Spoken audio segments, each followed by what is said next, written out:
Good morning students. बच्चों देखिए, हमें क्लास साइंस का second chapter micro organisms friends और फो डिस्कस करेंगे आज।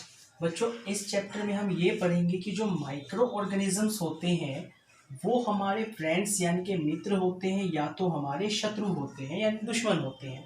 तो सबसे पहले क्वेश्चन बच्चों यही आता है कि माइक्रो ऑर्गेनिज्म जो है वो क्या होते हैं। बच्चों देखो, माइक्रो ऑर्गेनिज्म वो ऑर्गेनिज्म होते हैं जो कि काफ़ी ज़्यादा स्मॉल होते हैं। देखिए बच्चों, फॉर एग्जांपल अगर मैं आपसे पूछूं कि आपने कौन कौन से ऑर्गेनिज्म देखे हैं तो आप कहोगे प्लांट्स और एनिमल्स।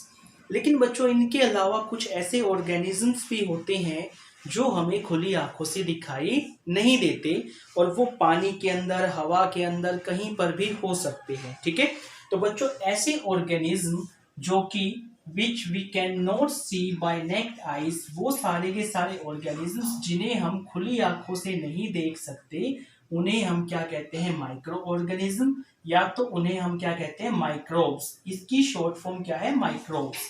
तो इनको हम माइक्रो ऑर्गेनिजम्स भी बोल सकते हैं या माइक्रोब्स भी बोल सकते हैं। फॉर एग्जाम्पल बच्चों, मान लीजिए आपने जो है मिट्टी ली और मिट्टी को पानी में डाल दिया, फील्ड से, खेत से थोड़ी सी मिट्टी ली, पानी में डाल दिया और उसके बाद उस पानी की एक ड्रॉप आपने ली, मिट्टी नीचे बैठ जाने के बाद पानी की एक ड्रॉप लेना और उसको माइक्रोस्कोप से आप देखना तो आपको उसके अंदर काफी सारे जो हैं छोटे छोटे जीव दिखाई दे सकते हैं। तो अब क्वेश्चन आता है कि माइक्रोस्कोप क्या होता है। बच्चों देखिए, अभी मैंने आपसे कहा कि ये ऐसे ऑर्गेनिजम्स हैं जो हमें खुली आंखों से दिखाई नहीं देते, तो हम इनको कैसे देख सकते हैं। बच्चों एक डिवाइस का यूज हम करते हैं, एक ऐसा टूल हम यूज करते हैं, एक यंत्र का इस्तेमाल करते हैं जिसकी हेल्प से हम माइक्रो ऑर्गेनिज्म को देख सकते हैं। तो उस डिवाइस को हम क्या कहते हैं, microscope. A device which is used to see microorganisms is called microscope. बच्चों कुछ ऑर्गेनिज्म ऐसे भी होते हैं जिनको हम मैग्नीफाइंग ग्लास की हेल्प से देख सकते हैं। जैसे आपने ब्रेड देखी होगी, ब्रेड के ऊपर ग्रेइश व्हाइट कलर के कुछ ऑर्गेनिजम्स जो हैं जब हम उसको नमी में रखते हैं तो दिखाई देने शुरू हो जाते हैं। तो उनको अगर आप मैग्नीफाइंग ग्लास की हेल्प से देखोगे तो मैग्नीफाइंग ग्लास में आपको क्या दिखाई देगा, ब्लैकिश कलर की राउंड स्ट्रक्चर्स दिखाई देंगी। ठीक है, फफूंद होती है बेसिकली वो। तो बच्चों कुछ को हम मैग्नीफाइंग ग्लास की हेल्प से देख सकते हैं और जिनको हम मैग्नीफाइंग ग्लास की हेल्प से नहीं देख सकते उनको हम किसकी हेल्प से देखेंगे, माइक्रोस्कोप की हेल्प से देखेंगे। नेक्स्ट आता है बच्चों टाइप्स ऑफ माइक्रो ऑर्गेनिजम्स, कि माइक्रो ऑर्गेनिजम्स कितने टाइप के होते हैं। तो बच्चों हमारे सिलेबस के अकॉर्डिंग हमें 4 मेजर ग्रुप्स पढ़ने हैं कि माइक्रो ऑर्गेनिजम्स जो है वो 4 तरह के मेजरली होते हैं। पहला आता है बच्चों bacteria, second fungi, algae and protozoa. इन चारों के अलावा बच्चों एक और होता है जिसको हम क्या कहते हैं, वायरस कहते हैं, लेकिन ये थोड़ा सा इन सबसे अलग होता है। अगर हम बात करते हैं बच्चों बैक्टीरिया की, तो हमने प्रीवियस क्लासेस में पढ़ा है कि बैक्टीरिया आर प्लांट्स। ये बच्चों प्लांट्स जैसे ही होते हैं, ठीक है, लेकिन हम इन्हें खुली आंखों से नहीं देख सकते।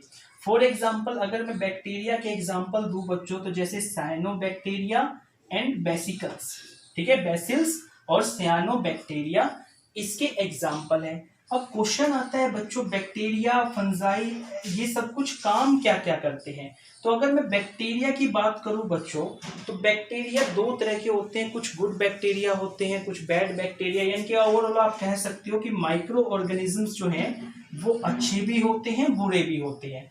कुछ बैक्टीरिया बच्चों अलग अलग डिजीज कोज करते हैं, जैसे कि हमने कहा टाइफॉइड और ट्यूबरक्लोसिस या फिर टीबी जिसको हम बोल देते हैं। तो बच्चों टाइफाइड में क्या होता है, बेसिकली आप सबको पता है, बुखार हो जाती है, हेडेक, स्टमक एक होने लग जाता है। और ये किसकी वजह से होता है बच्चों, एक बैक्टीरिया होता है जिसका नाम होता है सोलमोनेला टाइफी या एच टाइफी बोल सकते हो, उस बैक्टीरिया की वजह से ये हमें होता है। ट्यूबरक्लोसिस बच्चों आप समझ सकते हैं कि इंफेक्शियस डिजीज है जिसमें क्या होता है, सांस लेने में दिक्कत होनी शुरू हो जाती है, विंड पाइप वगैरह चोक हो जाता है। तो ये सब कुछ इसमें होता है, कफ जो है वो जमा हो जाता है बॉडी के अंदर, तो ये सारी चीजें इसके अंदर होती है। उसके बाद बच्चों आता है फंजाई। फंजाई में जैसे मैंने एग्जांपल लिया ब्रेड मोल्ड का, ठीक है, फंगस, फफूंद जो होती है ब्रेड पे आपको दिखाई देती है। एक होता है पेनिसिलियम, ये भी किसका एग्जांपल है, फंजाई का एग्जांपल है। एल्गी में बच्चों अगर मैं एग्जांपल दूं तो जैसे स्पाइरोगिरा हो गया या क्लैमिडोमोनास हो गया, ये बच्चों एल्गी के टाइप होते हैं। कुछ एक दो एग्जांपल है इसके। प्रोटोजोआज में बच्चों मैं बात करूं तो जैसे अमीबा और पैरामीशियम हो गया, या बच्चों कुछ डिजीज भी होती हैं जो प्रोटोजोआ की वजह से होती है, जैसे मलेरिया और डायसेंट्री हो गया। मलेरिया का आप सबको पता है, इसमें फीवर होता है, ठीक है, बॉडी में पेन होने लग जाता है, स्वेटिंग होने लग जाती है, तो ये सारी चीजें इसकी में होती है। मलेरिया, मलेरिया आपको पता है किस वजह से होता है, एक मॉस्किटो होता है जिसको हम बोलते हैं फीमेल एनाफ्लीज, और वो फीमेल एनाफ्लीज जो है एक पैरासाइट को कैरी करती है, एक छोटे जीव को कैरी करती है जिसको हम क्या बोलते हैं, प्लाज्मोडियम। तो जैसे ही मलेरिया जो होती है मादा एनाफ्लीज वो हमें बाइट करती है, बॉडी के अंदर प्लाज्मोडियम चला जाता है और उसकी वजह से हमें मलेरिया हो जाता है। डायसेंट्री में बच्चों क्या होता है कि लूज मोशंस होने शुरू हो जाते हैं, वो भी ब्लडी यानी कि ब्लड के साथ। बेसिकली ये आंत की जो डिजीज होती है, इंटेस्टिनल डिजीज होती है, तो ये भी किसकी वजह से होती है, प्रोटोजोआ की वजह से होती है। मेनली आप कह सकते हो अमीबा भी आ सकता है इसके अंदर, ठीक है। उसके बाद बच्चों आता है वायरस। अब वायरस का क्या होता है बच्चों कि वायरस तभी एक्टिव होता है जब ये किसी दूसरे की बॉडी के अंदर एंटर करता है। अगर वायरस किसी दूसरे की बॉडी के अंदर एंटर नहीं करेगा तो ये एक्टिव नहीं होगा। ये रिप्रोड्यूस तभी करता है जब किसी दूसरे की बॉडी के अंदर चला जाता है। लेकिन जब ये किसी दूसरे की बॉडी में चला जाता है तो ये अलग अलग डिजीज कॉज कर सकता है, जैसे पोलियो वायरस की वजह से होता है, चिकन पॉक्स, कोल्ड, फ्लू, कफ, ये सारी की सारी जो डिजीज हैं बच्चों ये किसकी वजह से होती है, वायरस की वजह से ही होती है। तो अब क्वेश्चन ये आता है कि बच्चों दो क्वेश्चंस आते हैं कि वायरस ये जो माइक्रो ऑर्गेनिजम्स हैं ये अच्छे हैं या बुरे हैं, और ये कहाँ कहाँ पर सरवाइव कर सकते हैं, ठीक है। तो बच्चों दोनों क्वेश्चंस का आंसर देखने की कोशिश करते हैं। पहला तो है बच्चों कि ये कहाँ कहाँ सरवाइव कर सकते हैं। अगर बच्चों मैं आपसे कहूँ तो माइक्रो ऑर्गेनिजम्स जो हैं वो कहीं पर भी सरवाइव कर सकते हैं, एक्सट्रीम कोल्ड कंडीशंस में भी जहाँ पर ज़्यादा ठंड होती है, और एक्सट्रीम हॉट कंडीशंस में भी जहाँ पर जो है गर्मी काफ़ी ज़्यादा होती है। They can also survive in desserts, जो मरुस्थल होते हैं वहाँ पर भी आपको मिल जाएंगे ये, ठीक है। और मार्शी लैंड्स जो होते हैं वहाँ पर भी हमें देखने को मिल जाएंगे, ठीक है। तो ये सभी जगह बेसिकली जो है सरवाइव कर सकते हैं। अब क्वेश्चन आता है बच्चों कि ये माइक्रो ऑर्गेनिजम्स जो हैं वो काम क्या करते हैं, अच्छे हमारे लिए जो है कैसे बेनिफिशियल है, पहले वो देखते हैं, ठीक है।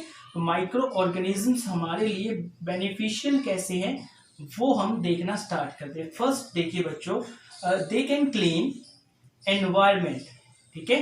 ये बच्चों एनवायरमेंट को क्लीन करने में काम आते हैं। कैसे आते हैं वो देखिए बच्चों, आप सबको पता है, जैसे मान लीजिए आपके पास एक एप्पल है, आपने आधा एप्पल खाया आधा फेंक दिया, तो थोड़े टाइम के बाद वो जो एप्पल है बचा हुआ वो क्या हो जाएगा, डिग्रेड होना स्टार्ट हो जाएगा, गलना शुरू हो जाएगा। क्यों? क्योंकि बैक्टीरियाज उस पर अटैक करके उसको जो है डिकम्पोज करना शुरू कर देते हैं। तो इस टाइप से बच्चों जो भी वेजिटेबल पील्स का आप एग्जाम्पल ले सकते हो, या ऑर्गेनिक चीजें जितनी भी है उन सब चीजों को डिकम्पोज करने का काम कौन करते हैं, बैक्टीरियाज करते हैं। तो इस टाइप से ये एनवायरनमेंट को क्लीन करते हैं। सेकंड बच्चों देखिए कि सपोज कीजिए आपको केक बनाना है, ब्रेड बनानी है, ठीक है, या कर्ड दही बनाना है, तो उसके लिए भी बैक्टीरियाज हेल्प करते हैं।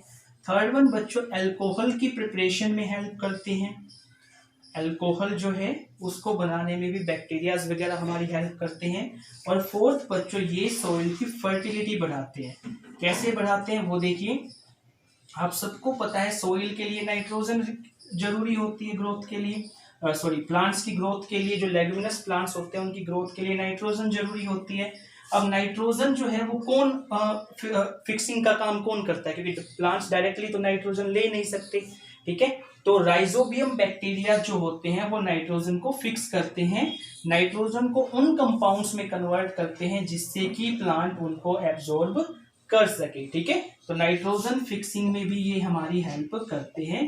तो इस टाइप से हम कहेंगे कि जो बैक्टीरियाज है वो हमारे लिए हेल्पफुल है। अब अलग अलग जगह इनका रोल देखने की कोशिश करेंगे बच्चों।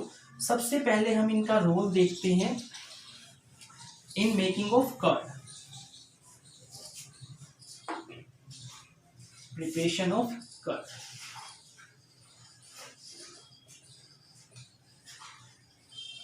बच्चों देखिए, आपने कभी ना कभी देखा होगा कि आपके घर के अंदर आपकी मम्मी क्या काम करती है कि वॉर्म मिल्क लेती है। वॉर्म मिल्क, थोड़ा सा गर्म दूध, ठीक है, उस दूध को एक वेसल के अंदर डाला जाता है और उसके बाद उसके अंदर स्मॉल क्वांटिटी में कर्ड डाला जाता है। क्वांटिटी में क्या डालते हैं बच्चों? कर्ड जो है वो डाल दिया जाता है। अब बच्चों कर्ड के अंदर क्या होता है? एक बैक्टीरिया होता है जिसको बोलते हैं लैक्टोबैसिलस। ठीक है, तो ये बच्चों बैक्टीरिया क्या काम करेगा? जैसे ही मिल्क के अंदर डाला जाएगा कर्ड, तो उसके साथ ये बैक्टीरिया अंदर जाएगा और ये बैक्टीरिया फिर क्या करेंगे? रिप्रोड्यूस करेंगे। क्या करेंगे? रिप्रोड्यूस, अपनी संख्या जो है लगातार बढ़ाएंगे और मिल्क जो है बच्चों उसको किस में कन्वर्ट कर देंगे? कर्ड में कन्वर्ट कर देंगे। अब कर्ड जो है बच्चों आप सबको पता है कि जरूरी होता है किस चीज के लिए? जैसे अगर हम बात करें खाने की ही कुछ चीजों के अंदर, जैसे मैंने बात की इडली जो होती है बच्चों, या मैंने बात की भटूरे जो होते हैं, ठीक है, इन सब के अंदर बच्चों कर्ड जो है एज अ इंग्रेडिएंट यूज किया जाता है। इनको बनाने के लिए ये जरूरी माना जाता है। और ये क्या काम करता है बच्चों? कर्ड जब इनके अंदर डाला जाता है तो ये बैक्टीरियाज भी इनके अंदर जाएंगे, तो होगा क्या? कर्ड भी डाल सकते हो, ईस्ट पाउडर आता है वो भी डाल सकते हो इसके अंदर। ठीक है, दोनों ही चीजें डाली जा सकती हैं। तो होता क्या है? ये दोनों के दोनों फर्मेंटेशन का काम करते हैं। अभी फर्मेंटेशन क्या होता है वो भी मैं आपको बताऊंगा इसके बाद, लेकिन अभी याद रखिए क्या कि जब कर्ड या ईस्ट डाला जाता है तो इडली और भटूरे का जो मैटर होता है, जो घोल हम बनाते हैं, वो फर्मेंटेड हो जाता है। फर्मेंटेड मीन्स आप कह सकते हो कि उसके अंदर कार्बन डाइऑक्साइड गैस प्रोड्यूस हो जाती है, जिसकी वजह से उसकी वॉल्यूम बढ़ जाती है, उसके अंदर फ्लावट आनी शुरू हो जाती है। ठीक है, आप देखिए बच्चों, कर्ड के बाद अब अगर हम आगे बात करें तो जैसे मैं फर्स्ट एग्जांपल लेता हूं। अब जैसे मैंने कहा इसका कमर्शियल यूज देख रहा हूं अब मैं, कि हम जो है माइक्रो ऑर्गेनिज्म को कमर्शियली कैसे यूज कर रहे हैं। Commercial use of micro organism.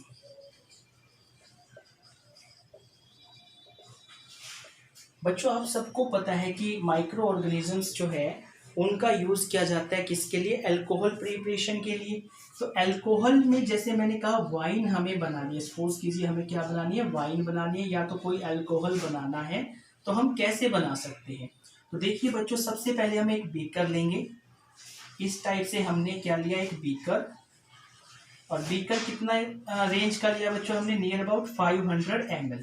ठीक है, यानी कि इसके अंदर 500 ml तक पानी आ सकता था। और हमने बच्चों इसको क्या किया? नियर अबाउट 350 के अराउंड लगा लीजिए, 350 ml तक हमने जो है 350 ml या 3/4 आप कह सकते हो, इतना हमने इसके अंदर क्या डाल दिया? वाटर ऐड कर दिया। इतना हमने क्या डाला इसके अंदर? वाटर।